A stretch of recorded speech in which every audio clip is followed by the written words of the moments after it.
Get lumped up tonight. Listen to Rob Rossi and RockerMike on the only podcast that I'll hear that won't make me wanna rip off my ears. Oh, the Rock Show, the Rock Show, the Rock Show, the Rock Show, the Rock Show. The Rock Show, oh, I want the Rock Show.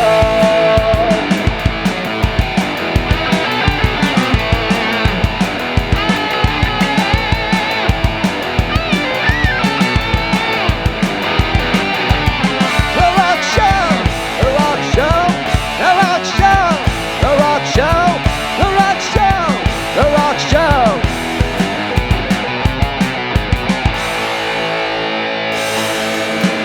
I want the Rock Show. Let's get lumped up.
Hello, people. Good afternoon, good morning, or good evening, or whatever the hell you're doing. I would like to introduce the Rock Show, episode 159. And Mike, who the hell are we talking about today? Oh, we're talking about a very important songwriter. His name is Nick Lowe, British guy. Guy I have a lot of respect for, not only for songwriting, but for producing some amazing records, including some early punk stuff out of England and things like that I love. Nick Lowe is an interesting guy. He's you don't hear much from him. He's kind of quiet, low key, but he really, he has a lot of fans. He has a big cult following. And he, started out in kind of a power pop direction, but then now he's kind of like a singer-songwriter with more of like roots music out of America, kind of sound country-ish stuff that he's done. He's done, I like a lot of his material. He started out in the late 60s and continues to make music today, though he has slowed down quite a bit. He had a connection for a while with the Cash family, Johnny and June, because he was married to June's daughter. Okay. Oh, wow. So, yeah. I'll talk about that later. But Nick Lowe also played in a band called Rockpile, all right, which was really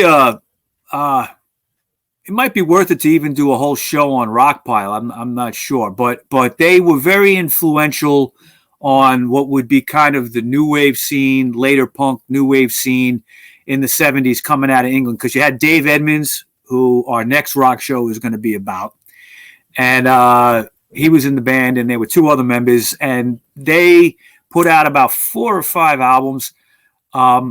Interestingly, there's only one album that's done under the name Rockpile, because they were on different labels, and they used them as solo records, either for Dave Edmunds or for Nick Lowe. But they were essentially Rockpile records, and they had a big cult following. They played here in the States quite a bit. Unfortunately, I never got to see them. They broke up by early 80s. But you talk to guys that are a little bit older than me, and everybody went to see Rockpile at the Ritz. It was always a big deal when they would come. So, but yeah, you familiar with Nick Lowe at all? Like "Cruel to Be Kind" was the only hit he ever had in America. That's what I remember him for, was "Cruel to Be Kind," which was a very catchy. It was a pop song. It was. And, he was kind of a power pop guy. He had an edge to him. It wasn't sappy 70s shit. It was like, a nice little edge to it. And, he never really broke big in America, but in England, he had, top 10 stuff. Yeah, they were saying that. I was reading some of that bio that they put up for him. And yeah, he had some top 10 stuff over there. And also, the guy was play a few instruments too. Like he was. He's multi. He played bass in Rockpile, and then he played guitar as well. Okay, and he could sing. And the guy connected to like Elvis Costello, the Imposter, Johnny Cash, Little Village, Dr. Feelgood. They got him attached to. Well, those are guys. Those are bands that he produced for. Yeah, He to me, he's equally talented producing as he is, performing. Yeah, really, which is kind of a unique thing. You don't see that too much. Okay. Yeah. So, all right. So, getting into it here. Now, he was born Nicholas Drain Lowe. His middle name was Drain. Okay. Yeah. March 24th, 1949, and he was born in the Surrey section of England. He attended a private school called the Woodbridge School in the Suffolk area. He began his musical career in 1967 when he was about 18 years old. He joined a band called Kippington Lodge, and with a British, Kippington Lodge, and then they would later. It was with a friend of his, a very close friend named Brinsley Schwartz. Okay.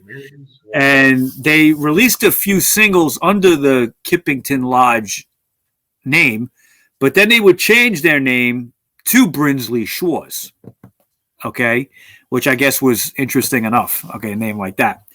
That was in 1969. They did that. And it's very interesting because the label they were on was called Parlophone, which was a medium kind of label, not too big, but big.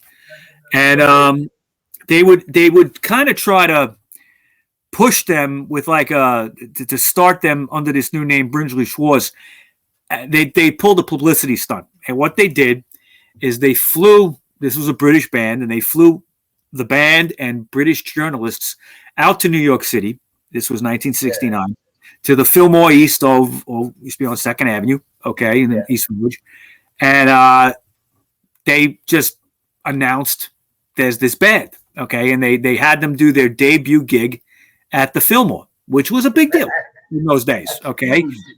Yeah, it was pretty huge, okay. Especially the Fillmore wasn't around too long, but for the short time that they were there, they made a huge impression on everybody. So many people went through there. But think about it, they played there. They did this whole con. They got the journalists, and the thing is, it bombed. It just bombed.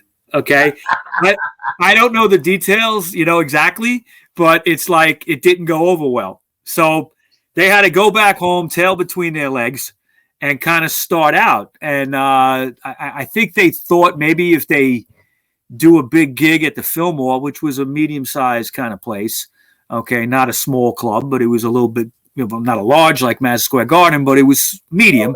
Maybe they figured if they could play there, they wouldn't have to start out in the pubs and stuff like that in England. Didn't work out. So what they had to do, like every other band, is just slug it out in the bars, in the small clubs in London and other sections of England. And they actually grew a following, despite that bad, mistake. They got popular, and at least on the live circuits. One song that Nick wrote at that time was called "What's So Funny About Peace, Love, and Understanding."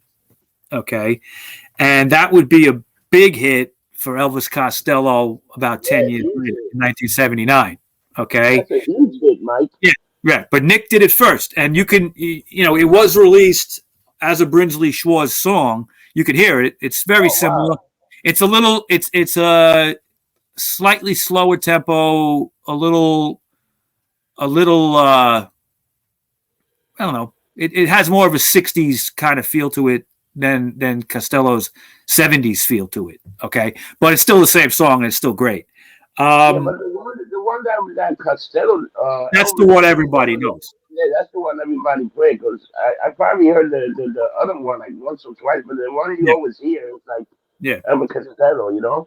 And another song that he wrote at that time with Brinsley Schwarz was "Cruel to Be Kind," which would be another big hit for him in 1979. He would re-record it, okay, and that would be his only hit in America. It was like top 20, I believe. Okay, wow. And a very early video. I don't know if you remember. They used to play that video a lot in the early days of MTV. It's like he's getting married. Okay, and he's wearing a tuxedo and all. Like everybody's playing in the band. It's just a goofy early kind of video. But it was an early promo video that MTV used to show. I'll get into that later when we get up to that point. But how funny was it? Some of those videos were awful. When you watch them today, they were awful. But they're great because they weren't really trying to have a big meaning behind it or anything like that. It just was like either be funny or just show bands playing at their best. I mean, nobody knew what to do. The best one. Big Country or some Big Country. Big Country, that song was a big hit, but MTV was already in place at that point. When Cruel to Be Kind came out, MTV was just starting. I think it had already. Yeah. I think that video existed before MTV. To be honest with you, and then I think what they did was they needed to get videos, and they got all kind of shit. Whatever it was. Yeah. Well, remember, MTV used to take anything when they started. And then they also had no commercials when they started. So they needed to fill that time. So they would play anything. That was like the only time bands, some of the lesser known bands got any airplay because they had to fill in that time. Once MTV got bigger, they would pick and choose. And then all of a sudden you had to be good looking and cute and, all that shit. It was ruined. It was ruined by 84 MTV, in my opinion. But, interestingly, Cruel to Be Kind and What's So Funny About Peace, Love, and Understanding, they were co-written with Brinsley Schwarz himself and Ian Gam. Okay. Now, after leaving the band in 1975, Nick Lowe began playing bass with Rockpile. And that was a band that was put together with Dave Edmunds, Billy Bremer, and Terry Williams. Okay. Kind of a pub rock, rockabilly sound, power pop sound. That was a big influence on what would be known as new wave music in a few years. Now, in August of 76, Lowe released the song So It Goes, which is one of my favorite songs from him.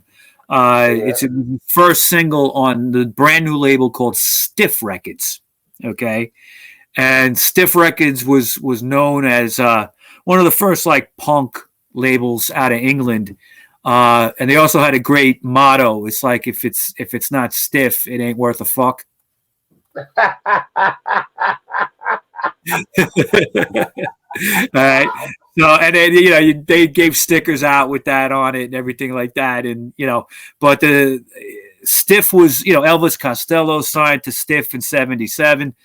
The Damned were on Stiff. Many of these new up-and-coming people in the mid-'70s would at least have something out on that label. All right.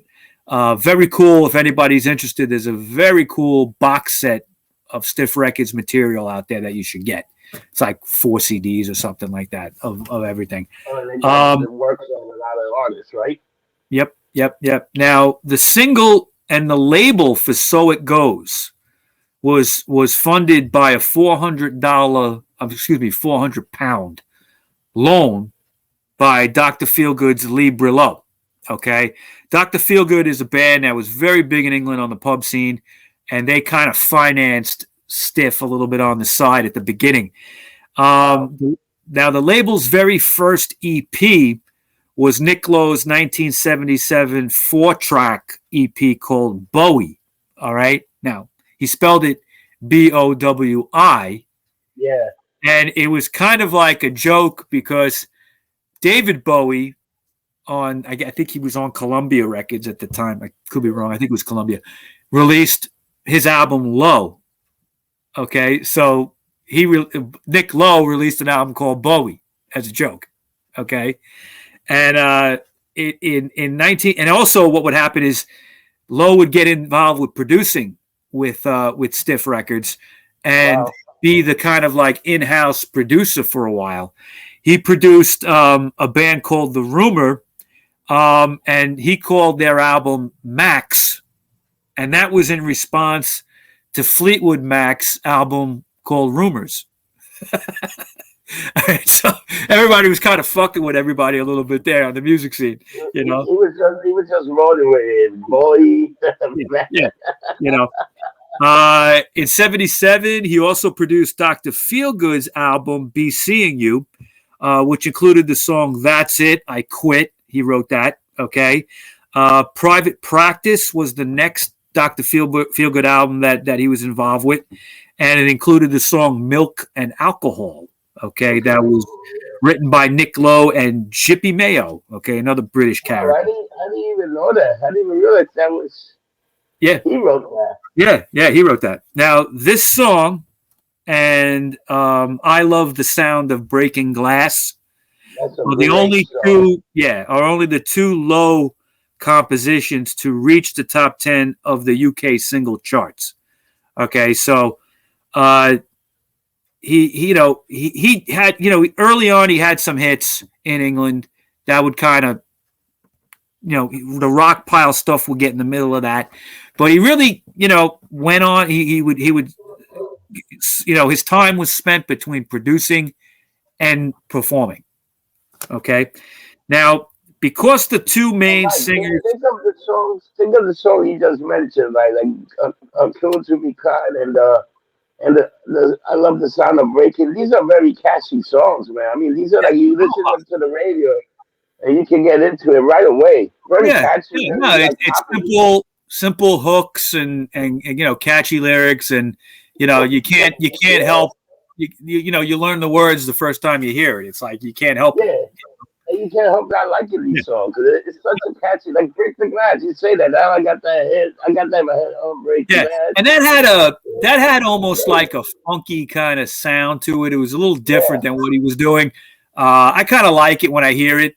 It's a good tune. You know what's weird? That song is like an upper. It's not a song that's gonna hit. But if you don't have like a kick to your step, you listen to the song, you feel a little better, and you want to move around. It's almost like a thing that you can start dancing right away. Yeah, you get up and start dancing to it, right? I listen to that song every day. It's international almost. Break the Glass. Have I ever heard of that international? I don't know. Oh yeah. Yeah, is it on one of the playlists? Yeah. It's on one of the playlists. Yeah. I've heard So It Goes. Molly, that was one of Molly's playlists. Yeah. Maybe sound. In there. Yeah, cool. Now, because the two main singers in Rockpile, Dave Edmunds and Nick Lowe, had recording contracts with different labels, they had different managers. Okay, the albums were always credited to either one. Okay, Lowe or Edmunds. So there's really only one official Rockpile album. That's 1980's Seconds of Pleasure. And it was not released until kind of like the waning days of Rockpile. It didn't come out right away. It featured the Lowe song When I Write the Book and a song called Heart. And however, two of the pair's most significant albums from the period, Nick Lowe's Labor of Lust and Edmunds' Repeat When Necessary, were effectively Rockpile records, but they were released as solo records. So Cruel to Be Kind is on Labor of Lust, okay? But it's really a Rockpile record, but it's done under the title Nick Lowe. I don't know why they couldn't really get it together to do it. I don't know why. Maybe it was to just keep the record contracts in line. You owe so many records. Probably. Yeah, because they probably Kind didn't of want to strange go though. through the whole. They probably didn't want to go the whole legal thing. You know, if we call it a Rockpile, but we got contract with this guy, that guy. So you know what? They probably had to deal with how many records they each had to release. You know. Yeah, yeah. Now it was at this point in '79 when he got involved with Carlene Carter. Okay, they would end up getting married that year. She was the daughter of June Carter and the stepdaughter of Johnny Cash. So June Carter was married before, had a kid. That was Carlene Carter. And Nick produced her album Musical Shapes that year. Also, that '79 was a very good year for him. He had the Rockpile record. He had the hit with Cruel to Be Kind, and he was working with Carlene Carter. Labor of Lust actually went gold in Canada in 1979. He got an award for that. Now, unfortunately, the marriage between Carlene Carter and him wouldn't last. They would break up by 1990. But for the 11 years that they were together, he got very close with Johnny Cash. He would produce. There was a song called "Without Love," okay, that Nick wrote for him. Okay, and it's a great Johnny Cash song from a period of when Johnny was kind of struggling with record labels and trying to sell in the early '80s. It's a great tune. He produced that for him and wrote it. Now, he would also adopt Carlene Carter's daughter, Tiffany Anastasia, as his own kid when he did marry Carlene. And he remained close with the whole family even after the marriage fell apart. If you remember the video for Cruel to Be Kind, it's like a wedding going on. It's goofy stuff going on. Yeah. That was actually filmed at their wedding. Oh. Yeah. They just worked it into it somehow. They took some time from the wedding to shoot the video. That he was wearing that blue and white, frilly tuxedo that people used to wear, right? And, she's in a regular wedding dress, and they're like running around, and the other guys in the band are doing goofy stuff. But I remember that. That was a good video. That was their actual wedding. They got married that day. Wow. Yeah. Now, after the demise of Rockpile, which would be about 1980 or so, Nick Lowe toured for a period of time with a band called Noise to Go, and later with a band called the Cowboy Outfit. It included the noted keyboard player Paul Carrick. Lowe was also a member of the short-lived studio projects Little Village, was a project with John Hyatt and Ry Cooder, two blues guys, and a guy named Jim Keltner. I don't even know who those guys are. I don't even know this band, Little Village. Never heard of it. No, it didn't really go anywhere. I think they might have put out the one album, and they were involved kind of with it was really as a John Hyatt record. I don't know if you heard of John Hyatt. He was like kind of a blues guy. He had an album in 1987 that Nick worked on called Bring the Family. Okay. Now, in 1990, he wrote a song called Who Was That Man? About a guy who died in the King Cross fire. And that was the King Cross fire was an incident that happened in the London subway system in 1987. It was a massive fire at a station that killed some people. Wow. In 1992, the song What's So Funny About Peace, Love, and Understanding was recorded once again by Curtis Stigers for the album track of The Bodyguard, the Kevin Costner movie, which was a big hit with Whitney Houston. Okay. And that soundtrack actually sold 44 million copies. So wow. he definitely pulled some bankroll on that, Then, one thing about Nick is that his attitude towards his music, especially at this point, like in the 90s, was he didn't want to get pigeonholed into just being like, I got a bunch of old songs from the 70s that, I wrote. Maybe other people had bigger hits with them. Okay. But I don't want to just be an oldies act. So what he did is he started getting interested in American blues music. And I think that kind of started by the 80s, being married to the Cash family. Okay. Yeah. I think he always had a country influence, even going back to Brinsley Schwarz kind of stuff. Yeah. Uh, But there were but like funk and rock, but there was also a little blues and that little country feel. Yeah, I think, and I think he appreciated that kind of music. But by the '90s, he delved into it a lot deeper, and he started putting out these very interesting records that were like combinations of blues, country, R&B, and pop. He would put out this stuff, and it always kind of made him sound contemporary for some reason. Okay, which was good. Didn't sell a lot, but it was good for him. He didn't care. There was an album that came out in 2007 called "At My Age," which is a perfect example of what I said. Kind of like a combination of all that. He was on a label called Yep Records at that point. And also there was a label called Proper Records that was re-releasing his stuff at that time. Yeah. In 2008, it was the 30th anniversary of his first album. In England, it was called In England, it was called The Jesus of Cool, and in America, it had a different title because they thought that wouldn't be too good to be called in America, so they called that album Pure Pop for Now People. Okay, my vinyl says Pure Pop for Now People on it. It doesn't say Jesus of Cool. No. Yeah, but now Proper Records re-released set with this on CD in 2008 for the anniversary, which was a combination of both versions because the Power Pop, the Pure Pop for Now People had some different tracks than the British version. So they put it together and they added some bonus tracks. It's a very nice collection. That's some of his best stuff from the 70s. Okay, wow. The stuff that he came out in 78, 79 is just the best. Yeah, it's a big album too because it's 49 tracks. Well, yeah, because you got both versions with bonus tracks. I think there might be some live stuff on there too. Wow. Right, and it was also a CD DVD combination. I think there was some video stuff involved with it that you could watch. He was on like Top of the Pops with doing So It Goes and all that and everything.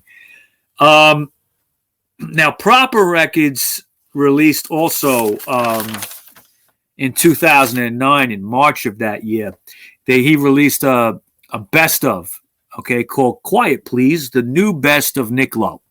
And it was a combination of his old stuff from So It Goes and all that to new stuff he was doing, which was a little different. Okay, so it was a nice anthology of where he was at that point without having to buy all the stuff. Now in September of 20, I like when bands do that because sometimes you don't want to go out and buy an album if you're not sure. At least I was like that. Now it's different because it's different with all the downloads now. You could pick and choose. Everything's on YouTube. You could just check it out usually before you buy it. But in those days, sometimes you just were like, I'm not sure where he's at right now, if I'm going to like everything. So let me just get kind of like a best of. And that was what I would do, In September 2010, the Yep Rock label issued a couple of records, The Impossible Bird, Dig My Mood, and The Convincer. These were records he had out in the early 80s and stuff. They would be put on vinyl for the first time. All right. Wow. As vinyl was starting to make a comeback in 2010. It's amazing how much vinyl has made a comeback, like a real big comeback. Even some people are listening to CDs again. I think people are tired of the download. You don't get nothing with it. It's just, and maybe the sound quality is not great. Because when you download something, it's physical. You want something physical too. Exactly. I mean, I've always been that way. I mean, if I like an album, I'm gonna go buy it. All right. I don't want to just have it sitting somewhere and I gotta find it and who knows where it is on my files, whatever. It's like, to me, it's no fun. It was always fun. I mean, vinyl was the best because I've said this a million times. You had, like you say, it's tangible, but it's big. There might be something in there. You might look at the picture and catch something funny in there, or a poster inside. that's people are starting to realize that was the way to do things. Again, hopefully it stays that way. The only thing I don't like about it is they price it up too much because it's really it's more for us older people, even though kids are getting into it, but they know older people are buying it, so they're charging a lot. Some of these vinyl re-releases are like $40.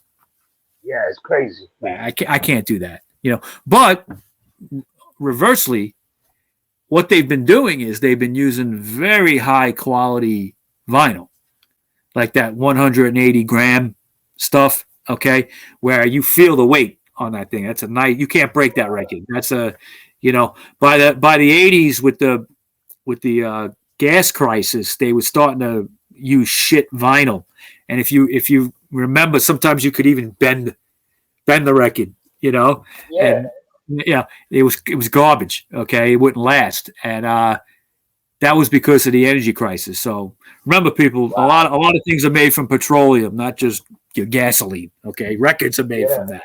Okay, now at this point, after these re-releases, he did a kind of like one-off little tour with Elvis Costello in October of 2010, and it was in San Francisco. He did one of the gigs, and it was at that point he said, "I'm going to do a tour of my own." And it was kind of like the first tour he had done in the 21st century, really, of the U.S. on any big scale. His backing band consisted of Geraint Watkins on keyboards, Robert Traherne on drums, Johnny Scott on guitar, Matt Radford on bass. Okay, and in March of 2011, Yep Rock re-released the 1979's solo album "Labor of Love." Once again, I keep saying Labor of Love, Labor of Lust. Sorry, on vinyl and everything. I think it was a full off re-release. 2011, Lowe played the Glastonbury Scotland Festival. Okay, interestingly, they had it's one of these festivals that has like different stages. There's more than one stage to see things, and he had, before he was going to go on with the main stage, he did like a short little solo set on the smaller stage, the stage was called the Spirit of 71. So it was kind of like the 40th anniversary of the 1971 Glastonbury Festival, where Brinsley Schwarz played.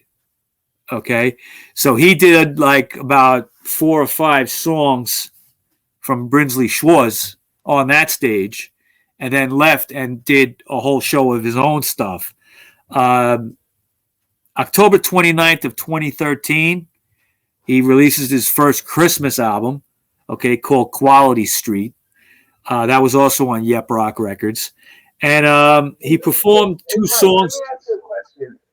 A Christmas album, is that like just like an album for them to, they didn't have nothing and they just needed to like put something out? It's a Christmas album, because I feel like it's a throwaway album. It can be sometimes, but if you think about it, I think it's a great move for any band. You know what? You know why?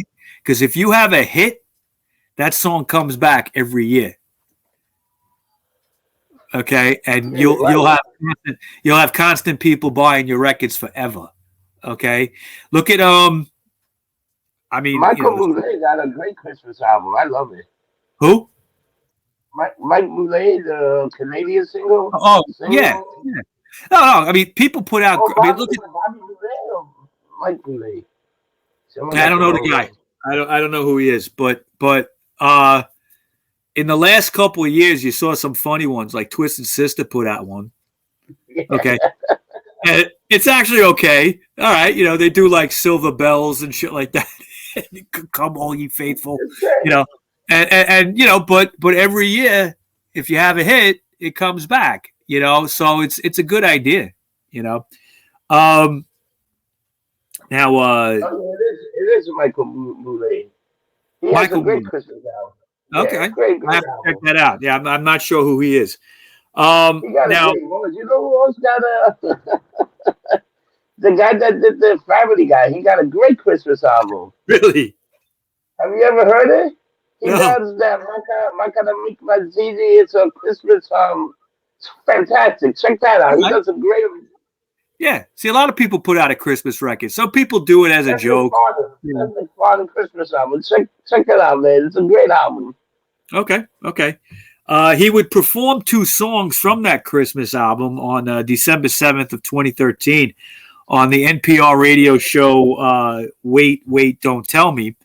Then by spring of 2019, a few years later, he went on tour in both the UK and the United States with the American instrumental rock band Los Straitjackets. Very good band. I remember when that happened. In June of 2019, he played the Glastonbury Festival once again. That's pretty much where we're at now because COVID threw a monkey wrench into the world after that. Yeah. One thing I want to mention is his producing, and it's very important. Like I said in the beginning, I think his producing career is just as important as his performing. His early kind of like rough and ready productions that he would do earned him the nickname The Basher. That's what he was nicknamed at, especially at Stiff Records. He would basically tell performers, listen, just bash it out. We'll record it and we'll fix it in the studio. Just play your hardest. Okay. Now, beginning at Stiff Records, when he was working there, he was involved with some very benchmark productions, really like for what was going on at the time in the punk scene. He produced the very first English punk single, which was New Rose by The Damned. That was on Stiff Records. And he also produced the debut album from them called Damn, Damn, Damned, one of the greatest albums of all time, in my opinion. He also then in 1977 got involved with Elvis Costello, okay? And he produced all his records between 1977 and 1981, including My Aim Is True, This Year's Model, and Armed Forces, which, Costello had that big hit with What's So Funny About Peace, Love, and Understanding on those albums. And at that time, and that's his best stuff as far as I'm concerned, Elvis Costello, is that early Nick Lowe period. Yeah, that was his best stuff.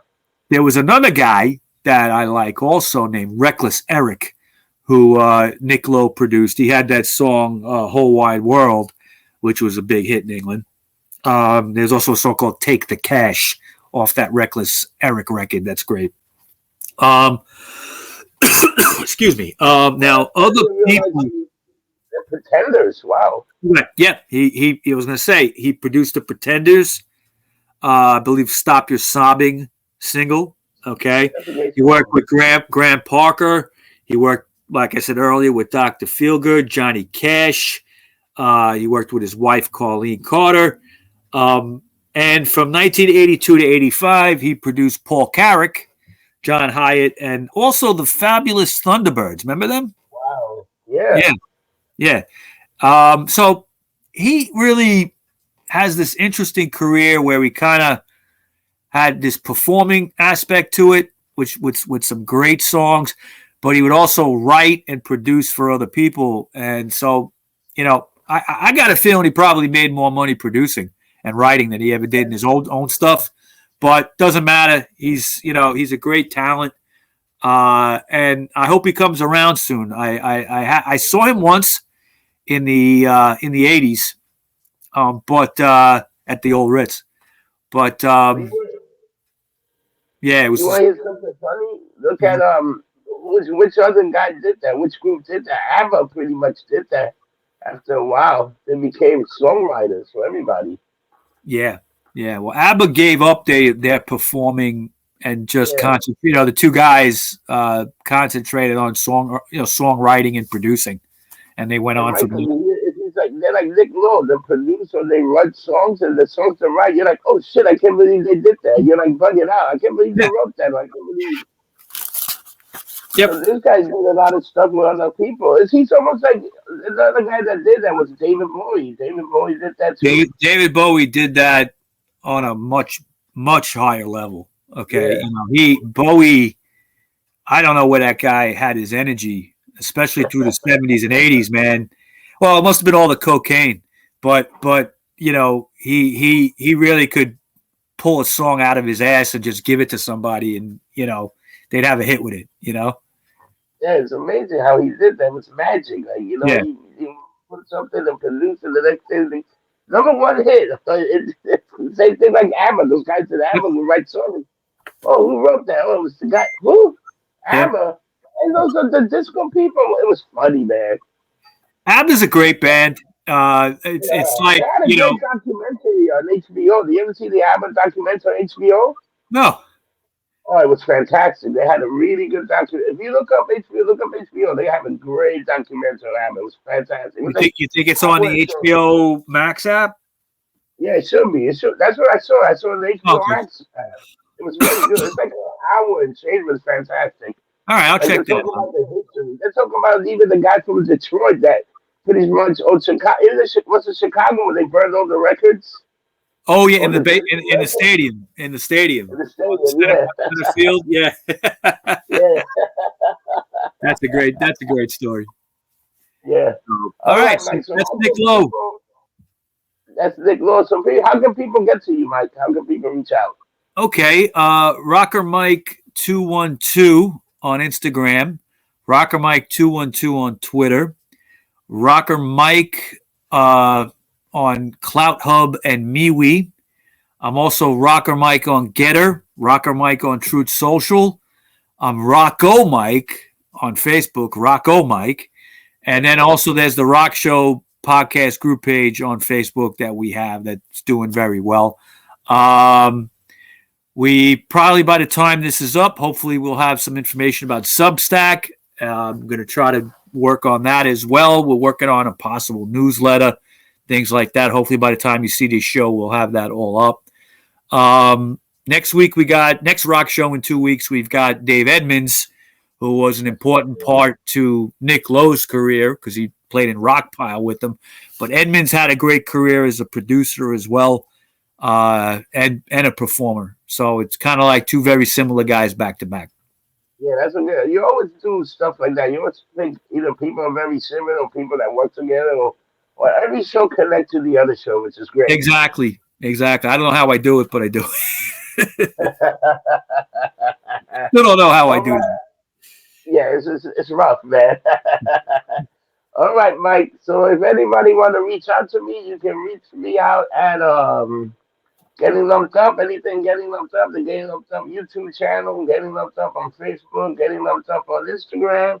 And send me some lines if you got any suggestion or stuff what we can do on the show.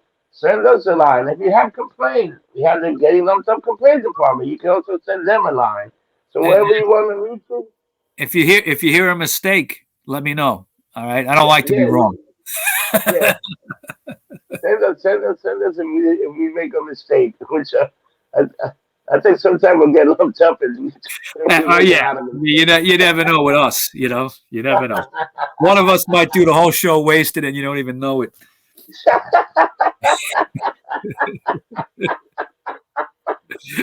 All right, people.